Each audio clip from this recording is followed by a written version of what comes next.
இயற்கை பெண்களுக்கு மார்பகங்களை வழங்கியது, அதனால் அவர்கள் தங்கள் குழந்தைகளுக்கு தாய்ப்பால் கொடுத்து வளர்க்க முடியும்.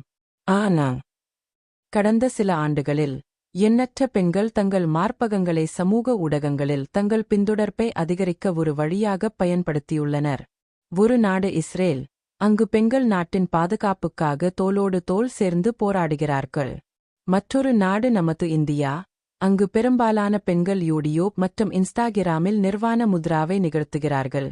சோகமான விஷயம் என்னவென்றால், அவர்களைத் தடை செய்வதற்குப் பதிலாக அவர்களின் பெற்றோர் கணவர்கள் மிகுந்த மகிழ்ச்சியடைந்து அவர்களை ஊக்குவிக்கிறார்கள். சந்தாதாரர்கள் மற்றும் லைக்குகள் இதை ரசித்து பாராட்டுகிறார்கள். சிலர் இதில் எந்தத் தவறும் இல்லை என்று கூறுகிறார்கள். ஆனால் உங்கள் சிந்தனை தவறு. அனைவரும் பின்பற்ற வேண்டிய சில சமூக விதிமுறைகள் உள்ளன என்பதை நான் அவர்களுக்குச் சொல்ல விரும்புகிறேன். அப்படிப்பட்டவர்களிடம் எனது கேள்வி என்னவென்றால், நீங்கள் உங்கள் சகோதரிகளையும் மகள்களையும் மிகவும் மதிக்கிறீர்கள். உங்கள் எண்ணங்கள் அசுத்தமானவை அல்ல என்று வைத்துக்கொள்வோம்.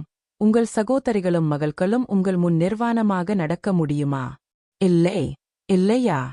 எனவே சமூக விதிமுறைகளைப் பின்பற்றுங்கள். உங்கள் குழந்தைகளுக்கு ஒழுக்கத்தைக் கற்பிக்கவும். விபச்சாரத்திலிருந்து விலகி இருங்கள். நாட்டின் கலாச்சாரத்தைப் பாதுகாக்க பங்களிக்கவும். பொது வாழ்வில் ஆபாசமான செயல்கள் எப்போதும் எதிர்க்கப்படும். நீங்கள் வீடியோக்களை எடுக்க வேண்டும் என்றால் நல்ல வீடியோக்களை உருவாக்குங்கள். உங்கள் குடும்பத்தினருடன் பார்க்கக்கூடிய வீடியோக்கள். மக்கள் தங்கள் திறமையை வெளிப்படுத்த விரும்புகிறார்கள், தங்கள் அந்தரங்க உறுப்புகளை அல்ல.